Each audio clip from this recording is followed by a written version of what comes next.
Good morning. आइए हम लोग जो है आज आयरन या फेरस कंटेंट की मात्रा ज्ञात करेंगे। तो हमारा ऑब्जेक्ट है टू डिटरमाइन द आयरन और ferrous content present in the given water sample by titrating against potassium dichromate solution using anthranilic acid as an internal indicator. देखिए हमें दिए गए वाटर सैंपल की जो है कितना फेरस या आयरन कंटेंट कितना है उसकी मात्रा निकालनी है और उसको पोटेशियम डाइक्रोमेट के आदेश में टाइट्रेट कराना है। और जो इंडिकेटर हम इस्तेमाल करेंगे वो है हमारा एनथ्रानेलिक एसिड। ठीक है, तो हम इसके लिए जो हमारा रिक्वायर्ड ऑपरेटर्स है burette, pipette, conical flask, beaker, funnel, wash bottle. ठीक है, इसके अलावा जो रिक्वायर्ड केमिकल्स हैं वो है potassium dichromate solution, N/30 ferrous ammonium sulphate solution जिसे मोहर साल्ट भी कहते हैं, और वाटर सैंपल चाहिए, डाइल्यूट सल्फ्यूरिक एसिड चाहिए और एनथ्रानिक एसिड इंडिकेटर चाहिए। ये तो है हमारे केमिकल्स जो आवश्यकता पड़ेगी। इसके अलावा जो इसकी थ्योरी समझने आइए। थ्योरी है इसकी, potassium dichromate oxidises ferrous ion present in the water sample into ferric ion.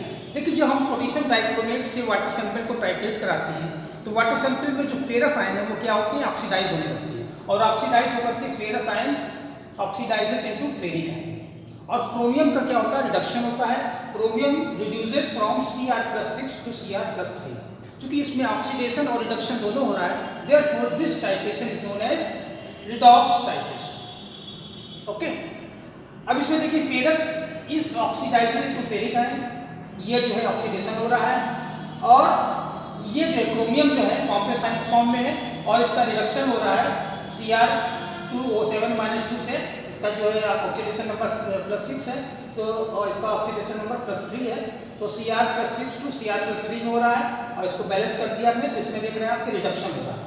तो इसमें देखा आपने कि ऑक्सीडेशन और रिडक्शन दोनों हो रहा है, तो इसे हम बोलते हैं रिडॉक्स टाइट्रेशन। और ये देखिए ये जो है इसमें फेरस आयन और इसको हमने जोड़ दिया इसको तो Cr2O7 और ये 14 हाइड्रोजन आयन और 6Fe+3 and 2 Cr+3 and 7H2। तो इस तरह ये पूरा बैलेंस हो गया है। तो हमने देखा कि ferrous is oxidises into ferric ion and chromium is reduces from Cr+6 to Cr+3। ठीक है, ये तो था हमारा थ्योरी। अब इसकी ऑब्जर्वेशन समझ लें हम लोग इसे। तो सबसे पहले हम क्या करेंगे, जो हमारा पोटेशियम डाइक्रोमेट है उसको हम स्टैंडर्डाइज करेंगे। तो for the standardisation of potassium dichromate solution ये हमने टेबल बनाई है, 3 बार रीडिंग लेंगे। तो पहले क्या करेंगे, volume of N/30 ferrous ammonium sulphate solution, एक हम फेरस अमोनियम सल्फेट सॉल्यूशन तैयार करेंगे N/30 का। उसके साथ क्या करेंगे, पोटेशियम डाइक्रोमेट को स्टैंडर्डाइज करेंगे। तो आपका पोटेशियम डाइक्रोमेट क्या है, ब्यूरेट में है, ब्यूरेट में हम रीडिंग पढ़ेंगे। तो initial reading, final reading, final minus initial और जो डिफरेंस आएगा वो होगा volume of potassium dichromate solution used. इस तरह हम 3 बार लेंगे, 3 रीडिंग निकालेंगे, हर बार 10 ml लेंगे और इसमें से 2 रीडिंग हमारी क्या होगी, सेम होनी चाहिए या कंकॉर्डेंट होनी चाहिए। ठीक है, जो 2 सेम होगी उसमें से एक ले लेंगे, वो हो जाएगा हमारा V1। इसी प्रकार फिर करेंगे burette reading for water sample और अननोन सॉल्यूशन। अब अननोन सॉल्यूशन लेंगे जिसकी हमको फेरस जिसमें निकालना है, उसके लिए भी हम क्या करेंगे, volume of water sample 10 ml 3 बार लेंगे और ब्यूरेट में हमारा क्या रहेगा, पोटेशियम डाइक्रोमेट, इसकी रीडिंग लेंगे, initial reading, final minus initial, जो डिफरेंस आएगा volume of potassium dichromate used. इस तरह 3 रीडिंग लेंगे, इसमें से भी 2 रीडिंग सेम होनी चाहिए या कंकॉर्डेंट होनी चाहिए, उसमें से एक रीडिंग ले लेंगे, वो हो जाएगा V2। इस तरह V1 और V2 निकाल लेंगे। उसके बाद जो कैलकुलेशन द्वारा जो है वाटर सैंपल में या अननोन सॉल्यूशन में कितना जो है फेरस है इसकी मात्रा ज्ञात करेंगे। देखिए आइए हम लोग जो है इसको परफॉर्म करके देखते हैं। आइए हम लोग जो है एक्सपेरिमेंट परफॉर्म करके देखते हैं। तो सबसे पहले हमारे जो रिक्वायर्ड ऑपरेटर्स हैं वो देख लें। देखिए ये ब्यूरेट है जो मेरा मेन ऑपरेटर्स है, ठीक है, ये ब्यूरेट स्टैंड है। उसके बाद ये मेरे पास पीपेट है 10 ml का, देख रहे हैं ये पीपेट पंप है और इस पर एक मार्क पड़ा हुआ है, देख रहे हैं ये मार्क पड़ा हुआ है। इस मार्क तक हम ले लेंगे तो वो 10 ml हो जाएगा। ठीक है, उसके अलावा जो हमारे पास एक कोनिकल फ्लास्क है और एक फनल है और एक बीकर, देख रहे हैं ये बीकर। तो ये थे हमारे रिक्वायर्ड ऑपरेटर्स। अब रिक्वायर्ड केमिकल्स हमारे पास हैं। ये हमारे पास पोटेशियम डाइक्रोमेट सॉल्यूशन है, देख रहे हैं ये बनाया हुआ पोटेशियम डाइक्रोमेट सॉल्यूशन। इसके अलावा ये हमारे पास N/30 ferrous ammonium sulphate solution है। इसमें हमने जो है 1.30 ग्राम जो है फेरस अमोनियम सल्फेट जो है डाइल्यूट सल्फ्यूरिक एसिड में डिसॉल्व कर लेते हैं और फिर इसके बाद 100 ml तक हमने डीआयनाइज्ड वाटर डिस्टिल वाटर भर लिया। तो ये हमारा जो है N/30 ferrous ammonium sulphate non solution है, ये तैयार हो गया है। ठीक है, इसी नॉन सोल्यूशन की सहायता से हम इस सोल्यूशन को जो है स्टैंडर्डाइज करेंगे। ठीक है, उसके अलावा हमारे पास इंडिकेटर है ये N-फेनिल एंथ्रानिलिक एसिड, देख रहे हैं ये N-फेनिल एंथ्रानिलिक एसिड है, ये इंडिकेटर है हमारे पास। और ये हमारे पास वाटर सैंपल है, अननोन सोल्यूशन है जो, ये अननोन सोल्यूशन है वाटर सैंपल। इसके अलावा हमारे पास जो है ये डाइल्यूट सल्फ्यूरिक एसिड है, देख रहे हैं ये डाइल्यूट सल्फ्यूरिक एसिड है जो हम मिलाएंगे।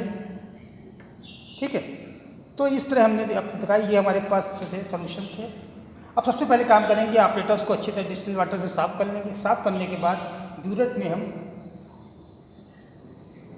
पोटेशियम डाइक्रोमेट सोल्यूशन जो है भरेंगे।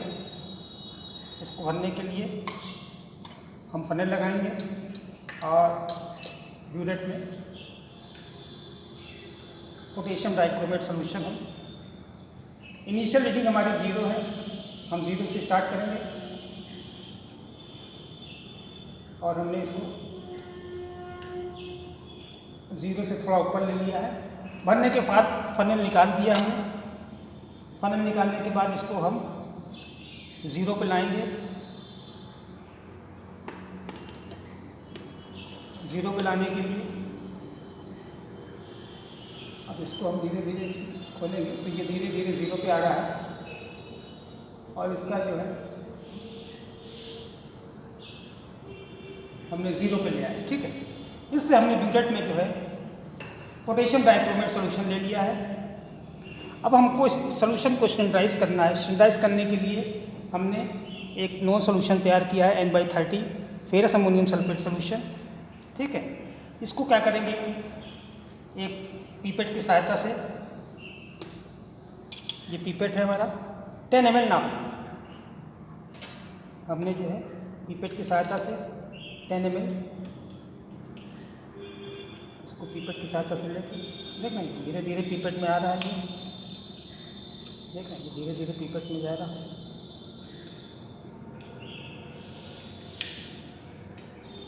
और इसमें मार्क पड़ा हुआ है, मार्क तक हमको लेना है और ये हमने जो है इसको मार्क पे लाएंगे। देखिए धीरे धीरे मार्क पे आ रहा है।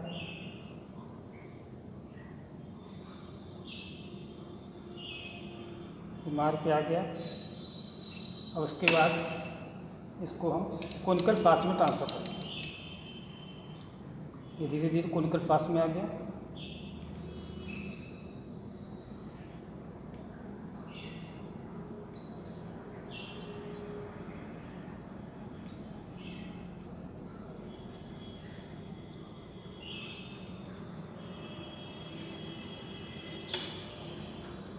तो इस तरह हमारे पास 10 ml N/30 ferrous ammonium sulphate आ गया है।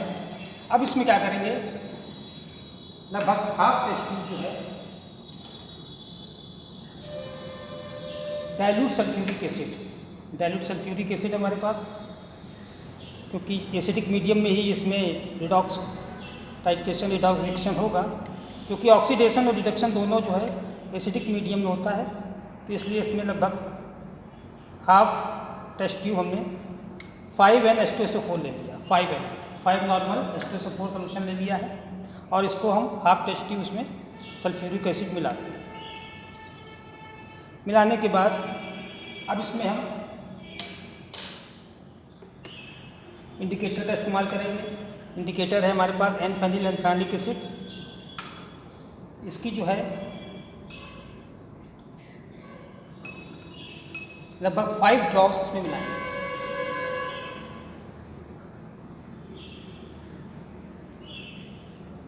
लगभग 5 ड्रॉप्स हमने इसमें N-फेनिल एंथ्रानिलिक एसिड मिलाया। अब क्या करेंगे, इसको हम टाइट्रेट करेंगे।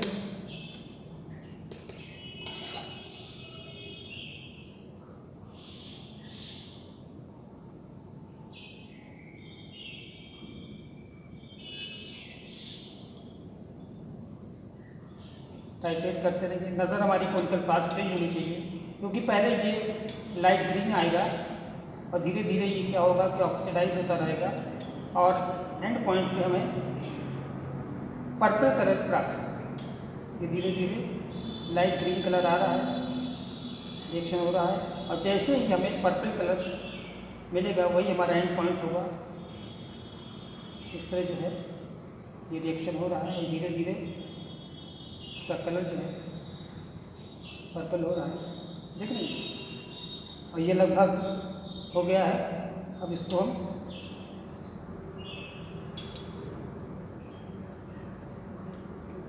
देख रहे हैं, ये पर्पल कलर हमें मिल गया है, देख रहे हैं, ये कलर पर्पल कलर आ गया है। इसको हम रोक देंगे और इसकी रीडिंग पढ़ लेंगे।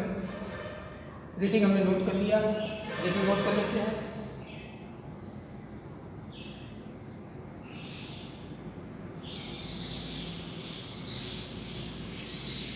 ये हमने रीडिंग नोट कर ली है। इसी तरह हम क्या करेंगे, 3 बार करेंगे और हर बार जो है तो 10 ml 30 N/30 ferrous ammonium sulphate लेंगे और उसमें half test tube dilute sulphuric acid मिलाएंगे और 5 ड्रॉप्स N-फेनिल एंथ्रानिक एसिड मिलाएंगे। उसके बाद टाइट्रेट करेंगे। फिर जैसे ही एंड पॉइंट पे हमें पर्पल कलर प्राप्त होगा फिर रीडिंग नोट कर लेंगे। तो initial reading minus final reading जो डिफरेंस आएगा उतना हम इसको नोट करते जाएंगे। तो इस तरह 3 रीडिंग लेंगे जिसमें से 2 रीडिंग हमारी कंकॉर्डेंट होनी चाहिए। तो इस तरह हमने क्या किया कि फेरस पोटेशियम डाइक्रोमेट को जो है हमने स्टैंडर्डाइज कर लिया है। स्टैंडर्डाइज करने के बाद अब हम क्या करेंगे, अननोन सोल्यूशन की जो है जिसकी हमको स्टेट जान करनी है, ये हमारे पास अननोन सोल्यूशन है। देख लेंगे वाटर सैंपल के रूप में अननोन सोल्यूशन दिया हुआ है। इसकी हमें जो है कितना आयरन है ये परसेंटेज ज्ञात करनी है, निकालना है। इसके लिए ठीक उसी तरह क्या करेंगे, ब्यूरेट को हमने फिर 0 तक भर लिया, ब्यूरेट में हम 0 तक भर लेंगे।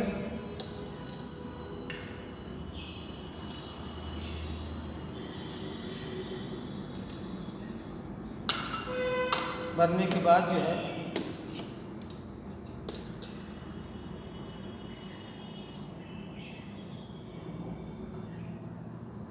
ये हमने 0 तक भर लिया ब्यूरेट में पोटेशियम डाइक्रोमेट। ठीक उसी तरह अब हम अननोन सोल्यूशन जो हमारा वाटर सैंपल के रूप में दिया है 10 ml नापेंगे।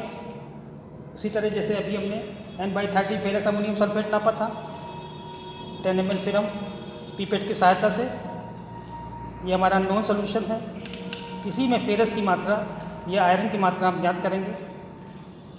इसमें मार्क पड़ा हुआ है, मार्क तक हम भर लेंगे। मार्क से हमें थोड़ा ऊपर लिया है, अब इसको मार्क पे लाएंगे। देख रहे हैं ये अब मार्क पे लिया है और हमने कॉनिकल फ्लास्क में इसको ट्रांसफ़र कर दिया।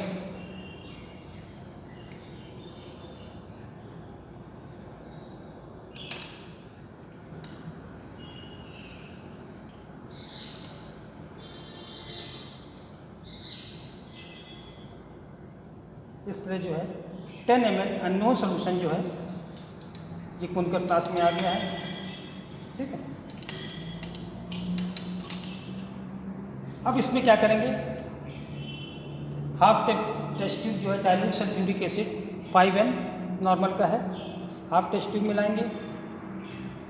लगभग हाफ टेस्ट ट्यूब जो है मिलाएंगे, क्योंकि ये एसिडिक मीडियम में ही रिएक्शन इसमें ऑक्सीडेशन रिडक्शन का होता है, तो इसलिए इसमें डाइल्यूट सल्फ्यूरिक एसिड लगभग हाफ टेस्ट ट्यूब 5N का मिलाया। मिलाने के बाद इसमें ठीक उसी तरह ये इंडिकेटर है N-फेनिल एंथ्रानिक एसिड, इस अननोन सोल्यूशन में 5 ड्रॉप्स मिलाएंगे। मिलाया, मिलाने के बाद ठीक उसी तरह हम इसको टाइट्रेट करेंगे और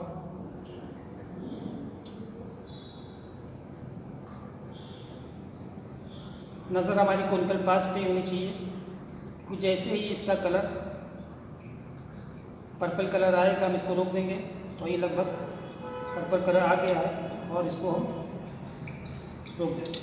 देखें ये हमने रोक दिया है, ये पर्पल कलर आ गया है, देख भैया, अब हम इसकी रीडिंग पढ़ लेंगे, इसकी रीडिंग भी नोट कर लेंगे। इसकी रीडिंग आ गई, ये हमने नोट कर लिया है।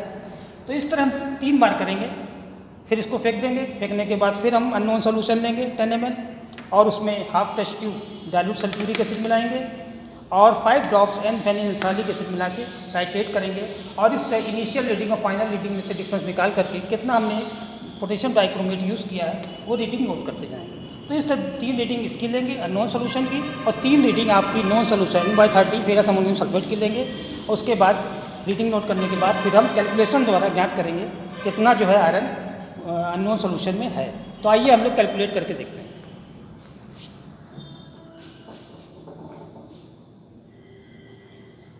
आइए हम लोग जो है कैलकुलेशन करते हैं।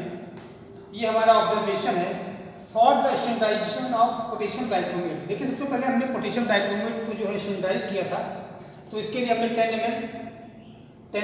ml N/30 ferrous ammonium sulphate solution दिया था और ब्यूरेट में हमारा था पोटेशियम डाइक्रोमेट। तो उसकी रीडिंग आई थी, हमारी इनिशियल रीडिंग 0 थी, फाइनल रीडिंग आई थी 9.5। तो फाइनल माइनस इनिशियल डिफरेंस आया 9.5। इसी तरह फिर हमने जो फाइनल रीडिंग थी दूसरी बार रीडिंग में इनिशियल रीडिंग हो जाएगी और हमारी फाइनल रीडिंग आई थी 90, तो डिफरेंस आया फाइनल माइनस 9.5।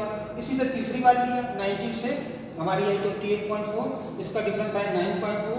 चूंकि इसमें 2 रीडिंग हमारी कंकॉर्डेंट थी, सेम थी, इसलिए हमने इसमें से एक रीडिंग ले ली, तो V1 हो गया 9.5 हो गया।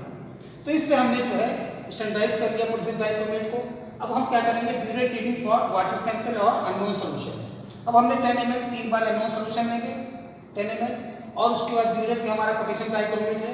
इनिशियल रीडिंग हमारी 0 आई थी, 0 से स्टार्ट किया, तो फाइनल रीडिंग आई हमारी 5, फाइनल माइनस इनिशियल, तो डिफरेंस आ गया 5 ml हमने पोटेशियम डाइक्रोमेट यूज किया, इसलिए 5 से स्टार्ट किया, 5 हमारी फाइनल थी, तो इनिशियल सेकंड राउंड में जो है 5 हो जाएगी और फाइनल रीडिंग हमारी आई 10, तो फाइनल माइनस इनिशियल डिफरेंस आया 5। इसी तरह हमने 3 बार किया, तीनों हमारी रीडिंग 5 आई, तो इसमें से हमारी कंकॉर्डेंट रीडिंग सेम है सब, तो इसलिए हमने V2 = 5 लिया। तो इसमें V1 और V2 हमने निकाल दिया। अब हम कैलकुलेशन करेंगे, तो लॉ ऑफ केमिकल इक्विवेलेंस होता है हमारा N1V1 = N2V2 for non solution = unknown solution. Non solution हमारा किसमें है, कोनिकल फ्लास्क में, तो हमारा क्या था N/30 फेरस अमोनियम सल्फेट और रीडिंग आई थी हमारी ये N1 ये N1 क्या N/30, where N1 is N/30 और V1 क्या, V1 हमारा आपका फेरस अमोनियम सल्फेट की रीडिंग आई थी 9.5, तो V1 हो गया आपका 9.5। N2 क्या है, नॉर्मेलिटी हमें निकालनी है अननोन सोल्यूशन की, और अननोन सोल्यूशन में जो है आपका पोटेशियम डाइक्रोमेट की रीडिंग आई थी 5। अब इसको हम रख देंगे, तो क्या हो गया N1 = 1/30 और V1 निकाल लिया 9.5 और N2 रख दिया, इसको निकालना हमको, और V2 क्या हमारी 5 है, तो इससे कैलकुलेट करेंगे तो हमारी रीडिंग आई है 0.063। ये हमारी अननोन सोल्यूशन की नॉर्मेलिटी आ गई। तो अमाउंट ऑफ आयरन और ferrous content is equal to होता है normality into equivalent weight of iron. तो equivalent weight of iron is क्या होता है 56 और फेरस निकालेंगे तो फेरस की जाएगी 28, ठीक है। तो अब इसको नॉर्मेलिटी को आप इक्विवेलेंट वेट से गुणा कर देंगे तो आएगा 1.77 ग्राम पर लीटर। तो इस तरह हमने अमाउंट निकाली, तो हमारा रिजल्ट हो जाएगा द अमाउंट ऑफ आयरन और फेरस कंटेंट इज 1.77 ग्राम पर लीटर। तो इस तरह जो है हमने ये रीडिंग निकाल ली फेरस की मात्रा, और ये हमारा एक्सपेरिमेंट कंप्लीट हो गया है। आपको कैसा लगा, अच्छा लगा तो लाइक कीजिए, सब्सक्राइब कीजिए और कमेंट्स जरूर कीजिए। Thank you so much.